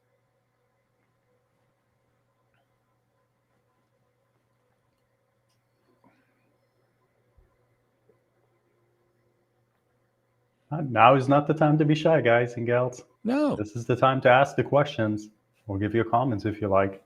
Yeah. But as you can tell, there's quite a distinction between how we describe an architecture role compared to what you might hear one of the vendors describe an architecture role as. There's a lot more business in this type of role compared to the more technical implementation-driven type of role that you generally hear at one of the big three, I guess we can say, cloud providers that are going to focus on teaching you how do you click the buttons to make something spin up or run a script to automate something very specific. So that's something you have to pay very good attention to. Probably, as Mike explained it to, the pre-sale actual role compared to a real cloud architect role. And I have to use the word real, not like derogatory or anything. It's just to differentiate it. They're a lot more similar compared to what is being advertised. Yeah, and even the people that make these certifications, for example. So Ivan Tamba, we trained. He was a waiter who got hired by AWS. Jordan Kitko was a waiter. He was a college student who got hired by AWS. Who was in the next person? I'm drawing a blank, but it was another really nice young man that was recently hired by AWS. And Jawad was also hired by AWS. But there's another person, a Coyote, a really nice guy that was hired by AWS. You know what they do in their world? They design, present, and sell. They don't touch the technology. They don't build the technology. It's exactly the role as we describe it. So there's a big difference between a certification, which is technician work. How do I click this? And even if you take a harder certification, like this AWS Certified Solution Architect Professional, do you know what it is, really? It's the name of an AWS service and how to configure it. Now, architects don't configure anything. If I walked to Mark and he was my chief technology officer and I talked to him about Elastic Compute Cloud, he'd escort me out of the building. I'd be fired from my company and my replacement would thank me for getting a good job. Now, if I talked to the client about the 1,000 virtual machines that they have, and I spoke to the client in the same language that the AWS thing is, now I'm speaking to their chief information officer in the same language. Now we're getting each other, we're communicating each other. So there's that. And you also have to understand which of those 50% of those things and certifications that you can't do in a multi-cloud architecture world, which is 98% of customers. But that's neither here nor there. Join us tomorrow on the How to Get Your First Cloud Architect Job webinar, and we'll go over the role in depth. Tyrone, could you bring up the comment from Maury? Thank you. Maury says, I'm new here, looking for career advice. I am 24 years old, pursuing small business, but now I want to pursue tech in a university or college. What is the path you would recommend me to get a fresh start with a good salary? And then he added, I'm lost in which one to choose, and he's looking to save time. Okay, so Maury, I think you're in a couple of different things going on here. So the first thing is, I love tech careers. And is that what your goal is? So keep that in the back of your mind. So if you study tech at a university, in most cases, you won't be prepared for today's modern world. And here's the reason why. Here's what they teach in universities. They teach old things, a little bit of Linux, a little bit of how to code, a little bit of these things. Now, why is that a problem? In today's world of AI, I can use AI to write a Python script. I can use AI to write a Terraform script to kind of do these things. And a lot of what they're teaching, honestly, I don't have a need to hire for. I can just use AI, cheap AI. Even Claude will do a better job in most cases than someone straight out of the university. That should be terrifying. But AI can't do what architects do, for example. You can't design a solution, speak to stakeholders, sell, build relationships in the main parts of that job. So there's that. So I still think getting a degree is a great thing to do. But I would do what I did. I got my degrees in, well, actually my first degree, I used to practice internal medicine, but that's neither here nor that. I went straight from that to being an architect and having a great architecture career because I got the right training. So what I did is I had my medical background, which honestly taught me half of the architect's job, how to ask the right questions, how to lead people, how to be more emotionally intelligent. I learned how to sell my patients into taking their medication. So I learned a lot of that. And then I went to good tech training to actually learn it. I would tell you, figure out what you want to do in tech. Do you want to be an architect? Now, I teach architecture. I recommend architecture, and we don't teach engineering careers. Not because I don't love engineers, because I do. But here's the reason. Architects cannot be replaced by AI, but 30 to 40% of the engineers, the bottom 30, 40% can easily be replaced by AI. So there's that. The next thing I'm going to tell you is, so what I would do is get some architecture training, either maybe from somebody like us, or if you wanted to be an engineer, get some engineering training from somebody else, and then do your degree in business, do your degree in marketing, do your degree even in psychology, because in psychology, you understand how people think and act, which could be very helpful in a sales career, and it's very helpful in a business career. It helps you lead teams, so it could be helpful from a leadership perspective, and that's what I would do. Now, that worked for me. I had somebody, Daniel Bosa, he didn't even graduate high school, and we got him hired at JP Morgan Chase as a solutions architect because we got him trained. I can think of Delroy Batt, and I know the offer that he had, and he only had an associate degree. And before us, he was working on ambulances. I can tell you that I had someone doing geospatial imaging, which had nothing to do with architecture. His name was Jeffrey West and we got him hired at Kalian as a solution architect. I can tell you that Yvonne Tambo was a waiter. I can tell you that Daniel Bosu was working at Nordstrom in the shoes department. I can tell you that Jermaine was selling landscaping gear. So the key is that I would recommend find what you want. Join us on the free How to Get Your First Cloud Job webinar, because I'll ask you questions. I'll ask what you like versus what you dislike, and I'll give you consulting on that call free. Register tomorrow, and you'll be doing really well. You're saying uni, so you're probably in England or an English-speaking place, so you're probably 5 hours ahead. So it'll be a good time for you to attend tomorrow anyway. So I hope that works. But I would get 2 separate sets of skills. I went and got an MBA at one place, and I got learned networking from another place, and that's what I did. And it goes to my same perspective of why why everything should be multi-cloud, because the people that focus on the tech will give you a lot more in tech that'll be much more relevant. The people that focus on the business will give you those higher value skills that can take your tech job from an 80,000 pound tech job to a 180,000 pound tech job. And I'm using pound sterling because you said uni, which is usually in England, but I could be wrong. I hope that helps. Yeah, and Murray, I would definitely say join us tomorrow. And the reason for this is it'd be important for us to find out why tech, because you already were in a pretty good spot with small business, learning how the business functions, which could get you eventually into investments, which also could have a high upside. But join us tomorrow. Give us an idea why technology, what it is about the tech industry that appeals to you, so that we can figure out a better pathway for you. But just like Mike said, this is basically the TDLR, as they say, right? Too long, didn't read. If you're looking for the most upside, it's actually going to be the most distance from the tech. So kind of keep that in mind, but perhaps we can figure out something a little bit more specific for you tomorrow when you give us a little bit more details in regards to these things. We have a question from... Oh, sorry. Okay, from Amit. He says, can you explain some of the major technical architect roles? Okay, Amit, I definitely can. Now, Amit, I'm going to warn you. The technical architect roles are by far the lowest paying of the architect roles because they're focused on technology as opposed to the business. A technical architect is really an engineer. It's a design engineer. And my first design role was a technical architect role. So there will be a technical architect in every field. Now, the traditional architect, the cloud architect, the solutions architect, the enterprise architect, they're focusing on designing something to optimize the business. The technical architect only focuses on the tech. They are effectively an engineer. So you could be a technical architect on IP multicast, for example, where you are an expert at designing IP multicast solutions. You could be a technical architect in MPLS, designing MPLS-enabled backbones.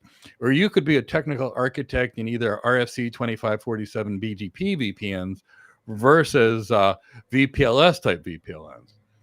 And a company like Cisco will have multiple kinds of architects. They will have these technical architects that are going to be the geeky, super smart people that go in and talk tech to other tech people. And then they have the other architects, which they pay 2 to 3 times more to discuss, okay, this is your business problem. Okay, I've got a business problem here. Let me examine your business. And I'll bring in these technical architects to help focus on the tech, and I'll focus more on the business. So there's that. But you can have a technical architect that's focused on demilitarized zone design and security, a technical architect that's focused on Cisco unified communication systems. It's really an engineer that's doing design engineering versus building. And unfortunately, there's this rule in technology. Going out there and getting an $800,000 enterprise architect, CIO, CTO job is, one thing. That's an architect role, a business-oriented architect role. A technical architect role, because you're focused on the tech and you're talking to the tech people, not necessarily the executives. And you're focusing on making the tech design work versus making the business work. Sadly, instead of it being a $500,000 to $800,000 role, it'd be at a $100,000 to $200,000 role. Still a wonderful role that people that love the tech. And I got to tell you, I love my time in the technical architect role. I got to get really geeky on IP multicast. I got geeky. I traveled 200,000 miles in a single year consulting on IP multicast as a technical architect.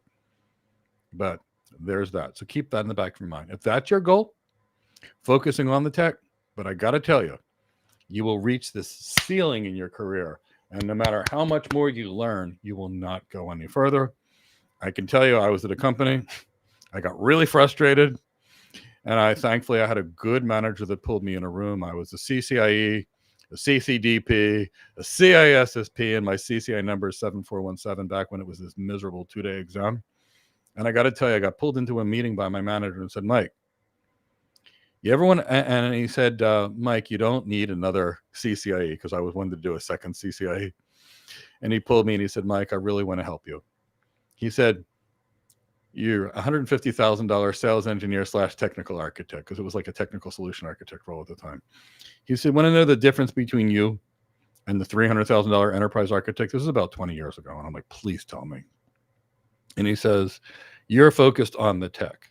I want you to focus on the outcomes you can give your clients. So Mike, learn your executive presence, learn how to sell, learn how to lead, learn how to give a better presentation. He said, you're good, but I want you better.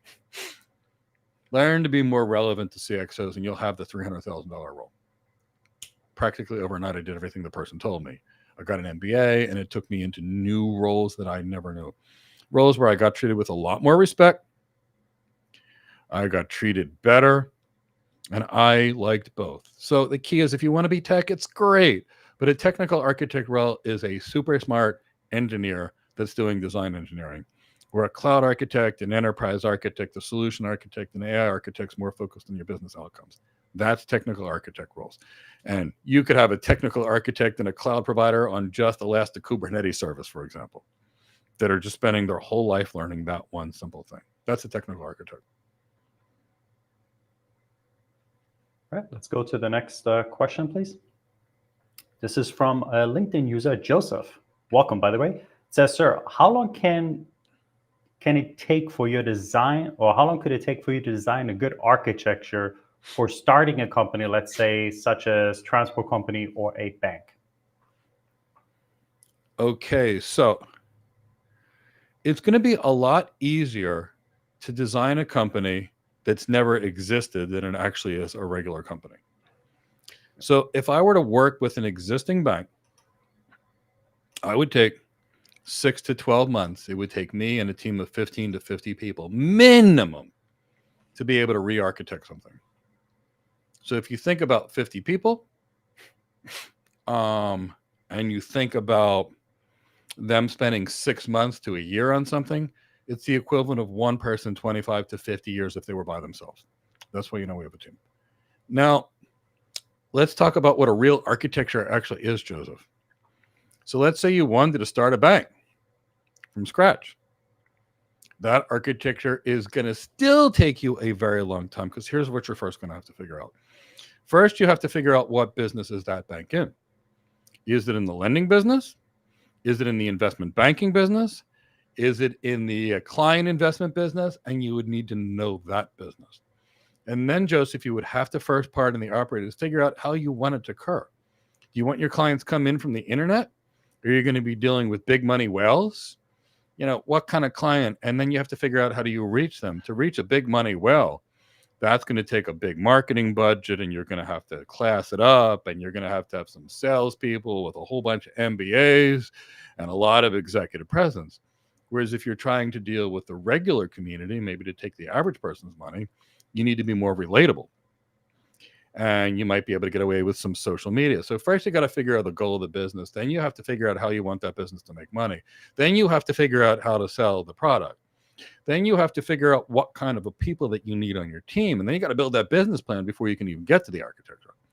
That, if you want the business to work the first time, is going to take 6 to 12 months to plan. And if you don't plan that business right, and you go and get $50 million from other people, well, first, nobody will give you the money without a good plan. So you're going to have to do it yourself. So then you need that plan. Now, once you understand that business, then for a new bank, it gets really easy, because you got to think of the tech. Okay, so now we have a chance to design the network from scratch. Much easier to design it from scratch than to deal with a company that's got a network of 50,000 routers. So then we can figure out what we need. Then you need to figure out what kind of compute that you need. Then after that, what kind of storage do you need? What level of availability, how much downtime can your business tolerate? Now you're dealing with people's financial information. What's your privacy standards? What's your security architecture going to look like? Whether they be your demilitarized zone, your encryption strategy, or data moving through the network. So the reality is that will be easy. And then let's say you were designing a bank, you might be able to get away with a team of 15 people for about 6 months for it, as opposed to a big bank like that, which might take you 50 people or 40 more if it's an existing bank. Because all of that, every part of that person on the architecture team, those business executives is part of the business architecture team. The finance people, part of your business architecture team. So you have to figure that out. So typically speaking, it would take about a year and a half to include all of the business, to do it right, and all of the technology. Now, what happens if you don't? Well, first, nobody will invest in the business. And if you're a bank, you're going to need some investors. Because in order to loan money, you're going to have a certain amount of money. And then you're going to have to get approvals. And you're going to have the legislative bodies approve you. And they're going to want certain capital requirements and certain reserve requirements. So there's all of that. So now you're dealing with other people's money. And here's what most business experts know. A business without a plan is likely to fail. And most businesses will fail because they typically don't have the right plan in place, because the people don't really know what they don't know when they build it. So if you build it right, it's going to take a year and a half. Now, a transport company might be a little different. And here's why. That person might be able to start with just a single truck and be the person that's selling it, planning it, and doing it. Now, they get a second truck. They call their buddy that drives the second truck. Now they get a third truck. Now they're starting to need a sales team, right? And you can't be driving a truck and selling when you got a bunch of people working for you. Now you're going to need some tech and sophistication in your system. So I kind of hope that helps.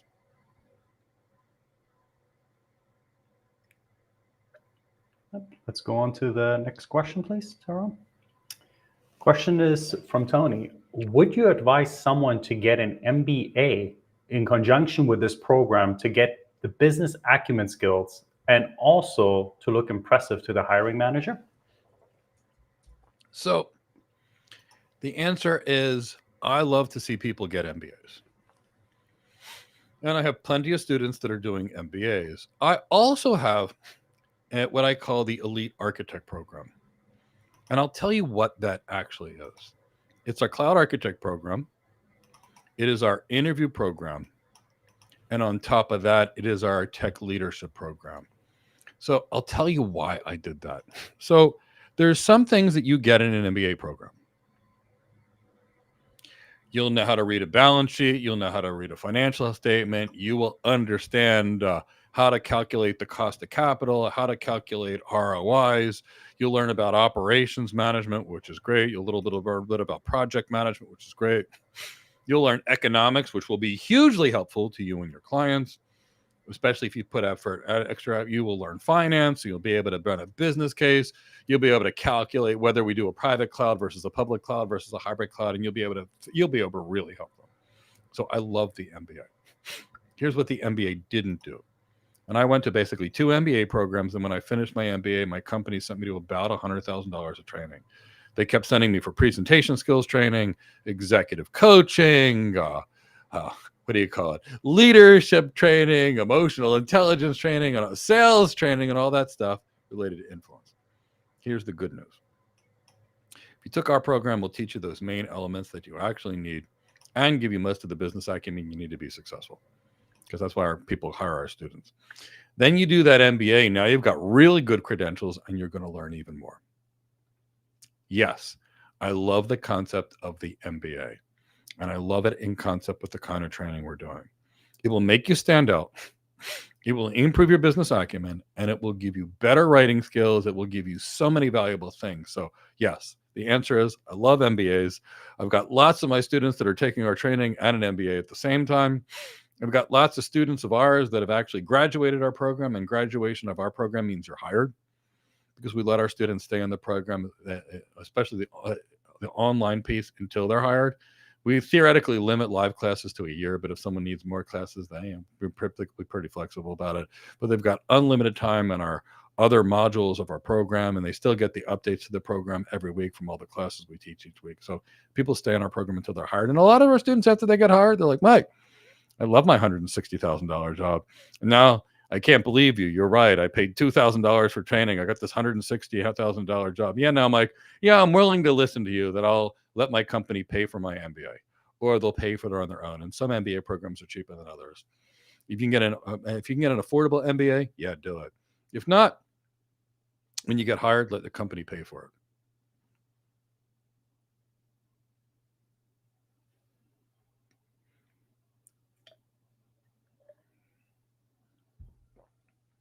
Mark, I think you're muted. Thank you for that. Press the wrong button. So this is from Amit that said, on the burning career point, I am 41 working as a senior specialist, 19 years working on telephony environment with CAS and UCAS. What will be future roles that I can seek? Okay, Amit. I will answer your question, but you're thinking about it the wrong way. And I really want to help you. What future roles can you seek? Anything you want. Do you want to be an airplane pilot? You go to flight school. You want to be a physician? You go to medical school. You want to be a lawyer? You go to law school. Your background does not matter. Your goals are. Jennifer Ema was a mental health tech before JP Morgan Chase hired her after our training program. Balwinder Kerr was hired by Microsoft after being a stay-at-home mom. Daniel Bosu was selling shoes at Nordstrom before he got hired by JP Morgan Chase. Lenny Burnett was our video editor, and he got hired by Our Electronics, which is Citrix. Delroy Batt was a EMT on ambulances, and he got hired by CDW as a cloud security architect. Richard Ferrari worked in a bank's fraud department in a non-technical role, but was hired by MUFG Bank as a solution architect after our training program. So Arun was working at Home Depot before he got hired as a solutions architect at TELUS. Pierre Dassault was working on sailboats before we trained him, and after we trained him, he got hired by LeaseWeb in Canada. Noah Parker, who became a solutions architect after our training, was working as a sailboat. No, wait, he was a social worker before he finished our training program. Vladimir was a 24-year-old college student who got hired by North Highland. Wallace Agana was a sales rep before JP Morgan Chase hired him as a enterprise architect. Jermaine Hefton was selling landscaping gear because he got hired by SMHU. So these are examples of people that said, I want to be an architect, trained to be an architect, and got hired as an architect. So what can you do? Amit, you can do everything. There's nothing holding you back other than your mind telling you that you're afraid to do something or you don't think you can do something. You can do anything you want. And that applies for every last one of you. Guess what? 5 days ago, before my wife left, she said, Mike, can we have pizza tonight? Because I only eat broccoli and lean meat and fruits and vegetables and nuts. And I said, sure, dear. I had the pizza with her that one night. I woke up with indigestion the next morning. After that, I took a yoga class. I felt great. And I haven't eaten any more white flour or bread since then. And I feel great. That one night that I had pizza with my wife didn't hurt me. It has no impact on my future. What you ate for dinner yesterday does not determine what you eat today. It did not. If you didn't exercise yesterday, you can still exercise today. You can do anything you want. So let's get it out of your mind that there's any limitations on you. The only limitations on you are the limitations you put on yourself. And we all put limitations on ourselves. You can do anything. So what can you do? Well, if you got training to be an enterprise architect, you could be an enterprise architect. You got training to be a network architect, you could probably be a network architect. You want to be a unified communications architect after working in telephony for 20 years? Guess what? I'm sure you could go to Cisco, develop the business acumen, the leadership skills, the sales skills, the executive presence, the emotional intelligence that's necessary for this role, and get yourself a $300,000 technical solutions architect or enterprise architect at Cisco. You can do any of these things, but we can't count on our background to get us to our future goals. I mean, sure, I learned a lot of things practicing internal medicine that made me a better architect. I learned how to ask people the right questions to how to get to the heart of the problem. Wow, that's been the biggest help that I had an architect, and most people miss the real problem because they didn't answer the questions. I took that with me. I spent 6 months as a network engineer. Guess what? I get to get real geeky on BGP, real geeky on IP multicast, and guess what? At some point later, I was a multicast architect, and I'll tell you that actual engineering I had helped me in a lot of ways. It hurt me in other ways because it made me too focused on the tech, but it helped me in some ways because I was better at the tech. So life is cumulative. Every skill you learned is valuable. And the key thing to remember is what you did yesterday has no impact on today. Open your mind up. What do you really want to do? And then go out there and get the right training, because you can do anything. You can be a physician.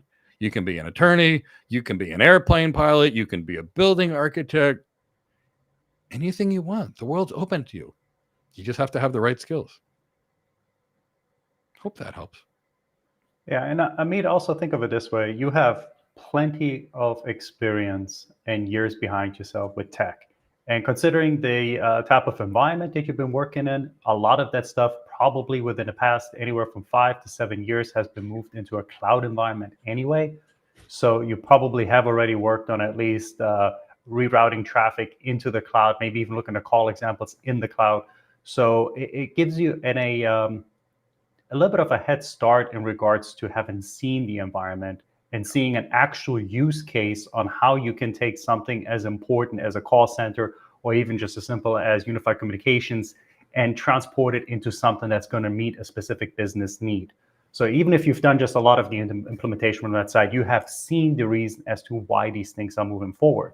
So as Mike said, the time is now to figure out exactly what you want to do. And when you ask, what future roles can I seek? That is going to be up to what you want to do. Not what I want to do, not what Mike wants to do, or nobody else. You decide what you want to do. Do you want to have a ceiling on your career when it comes to tech? If you do, unfortunately, and again, I was an engineer. I did enjoy tinkering with the technology, but just understand there will be a ceiling. If you're looking for a career in technology that you can marry with another profession such as business, where literally the sky is going to be your limit, then look towards a role that's going to put you closer to the decision makers, the ones that are going to give the money. And those generally are going to be the sales type of technical roles, or as we like to call them, architecture roles, where you're now looking at the perspective on how do you bring actual income in instead of figuring out ways on how to spend the income. Yeah. So just keep that in mind, but definitely just spend a day or two thinking about that. And if you got any more questions about that or you need some more clarity, join us on the Thursday call as well. You can come off mute. We can discuss a little bit more and see if we can kind of figure out where your mind is at exactly with what potentials you have already considered. Because I'm pretty sure if you're asking such a question, that there's a few roles that went already through your head. So I look forward to seeing you tomorrow if you can make it. All right, let's go on to the next question, please, Tyrone. This is from Murray. He says, would IT be calm? And Murray, correct me if I'm wrong. I'm assuming that either means bachelor's in commerce, I'm assuming. Something with commerce, probably. Be a good program in the university path because it covers business and IT. So I think that's what he means with that, Mike, is a bachelor's in commerce, I believe. I'm not exactly sure what he's saying here. Yeah. And I don't want to give him wrong information. But I would take a business degree if I wanted to be an architect and not something that tries to hybridize it. Because anytime you try and spread something out and make it thinner and thinner, you have less of what you really need. I would try to get the business degree. Yeah, if it is a bachelor's in commerce, Murray, I think you're going to be trending more towards what you're trying to leave behind, and that's the small business aspect on how to start the business. And while that information can be valuable, from what I recall, it's been a while since I've looked at it, but I think a bachelor in commerce was going to deal a lot with accounting and things like that. So if you can pivot more towards a business degree, if you already got to do a degree in your university, that probably would be a better solution. But if you could just let us know in the chat, maybe you can clarify for us exactly what you meant with that, and then we can always come back to you and answer your question. And I can stay up until 5:14. One of the cloud providers wanted to speak to me about something, so I've got to jump off of that. The life of an architect and a CEO is more chaotic than you could possibly imagine. But let's do as many questions as we can. Right. From Ana Maria. Hi, I'd like to know if you can work as an architect working remote. So yes and no, and I'll explain. So I've been working remote since 1999 as an architect. But we have to remember, as an architect, we still are in a business of sales. We are in the business of consulting, and FaceTime means everything. So for some reason, Anna, I think you're in Argentina. So let's say, for example, you're in Buenos Aires, beautiful place, and you're there. You can work from your house in Buenos Aires on Monday and Tuesday and Wednesday. And then out of nowhere, you've got to go to Sao Paulo for a day for a meeting. You go to Sao Paulo. Then later, you got to go to Panama City, Panama. You go up for a day or two. You talk to somebody for a day or two. Life's good. And then out of nowhere, you got to go to Medellin, Colombia to go speak to someone. Yes, you can do that, and you can work remote. And there's a tremendous amount of business in South America. I used to go travel there all the time because when you look at Miami, if you look at Florida, the South American hub for most American companies like a Cisco is actually headquartered in Miami. And we would fly to South America from Miami, whereas Fort Lauderdale, Florida, catered to South Florida in America.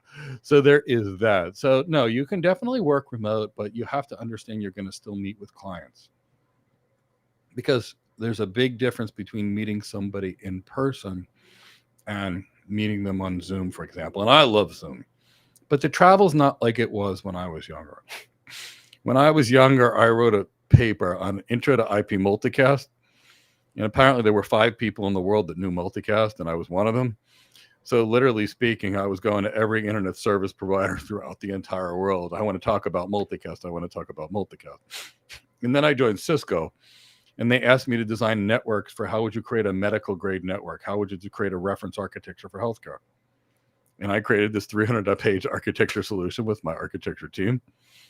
And then every hospital in the US wanted to speak to me. The Scottish Heart Service wanted to speak to me. I was going to Melbourne to speak to the Victorian Proverbs. They wanted to speak to me. Then I was in Sydney. Then I was in Brisbane. Hey, Mike, while you're over there, can you go talk to somebody in Dubai? So that was then. And in those days, we didn't really have high definition videos. So it was like, Mike, how many countries can you be in a week? After Cisco invented telepresence, which was the super high definition video conferencing that was years ahead of everybody else, and I got to be in Florida most of the time. It was really great. I'd go to Florida. I'd telepresence into California. I'd telepresence to people in Australia. I would telepresence with people in England. I mean, it was really great. And then I did still travel. For example, Mike, can you go speak at Athens University at a Mediterranean IT conference? And I said, sure. What language? English or Greek? And they're like, English, Mike. I'm like, oh, I thought I could use my Greek for something. But, you know, it was that. But no, the point is you can work remote, but you'll still have to meet people. And be thankful that you still have to meet people, because that's what makes this job irreplaceable by AI. The human side of what we do. But Anna, seriously, I think you're in Argentina. If I remember correctly, you're in a pretty good spot. Because if you look at these developing nations economically, a lot of it was that BRICS, that Brazil, Russia, India, China, as new growing economies, and you're pretty close. If you're in Argentina, that's kind of practically Europe and South America. So there's lots of good economic things that are actually over there. Kind of hope that helps. And I have to be the bearer of bad news. We're going to tackle one more question, Mike. I don't want you to be late for your appointment, but this is from Joseph. They're stating, I'm haven't been following your videos on YouTube, and it helped me get my new AWS certified solution architect. And I would love to have a call with you, sir, if that's possible. Well, Joseph, here's the good news. I have a completely free How to Become a Solutions Architect webinar tomorrow. Come in that webinar. When I ask people if they have questions, please don't be shy. Ask the questions, and I can do anything I can. Why do I do these webinars? Because I have such limited time. And believe it or not, even charging $1,200 an hour, there's a 27.5-week wait to actually schedule a call with me because I'm that busy. So what I like to do is come online on YouTube at least once a week. And I typically bring a tech expert. I either bring in Alonzo, who's a great cloud architect and understands the hiring and the marketing and the resumes. Or I typically bring someone like Mark, who's got a great architecture and engineering background. So I'd love to speak to you. Come to that free webinar tomorrow and we'll talk. And we'll be able to give you whatever you need, because I really do want to help you. All right, Mike, it's time to wrap up. Okay. What I want to say is I thank everybody, though, and then I'll give it to you, Mike. I thank everybody for being here. We don't take it lightly that you're taking time out of your day to be able to join us. It is our pleasure and honor to be able to give back to the community, to give you some of the knowledge and as well as the wisdom and experience that we have gained through all these years. And we sincerely hope that you have taken something of value to it that you can apply in your lives. And hopefully, if we'll either see you tomorrow, or perhaps in class, if you've chosen to sign up. And I want to just mention to Joseph, please come to that webinar tomorrow. I would love to speak to you. I had too many phone calls for a period of time that I actually had nodules on my vocal cords. I wasn't allowed to speak for 3 months straight. I even had to text my wife. So I kind of, and that's why, I try to take these opportunities to speak because I really do want to help. So please come to that webinar. Don't be shy, and I'll answer any question you want, no matter how much time it takes. I really will. So join us tomorrow, everyone, completely free for the How to Get Your First Cloud Job webinar. Come, we can answer questions. We'll do anything we can to help you. I hope you enjoyed this video. Please check out the description of this video. I've got so many free resources to help you in your career. Resources that David Lithicum put together, resources that my team put together, or I put together. So they're free. So please go download as much as you want and take advantage of it. So I hope that helps. It's an honor to spend the time with you. Thank you, Mark, for sharing your wisdom with our audience.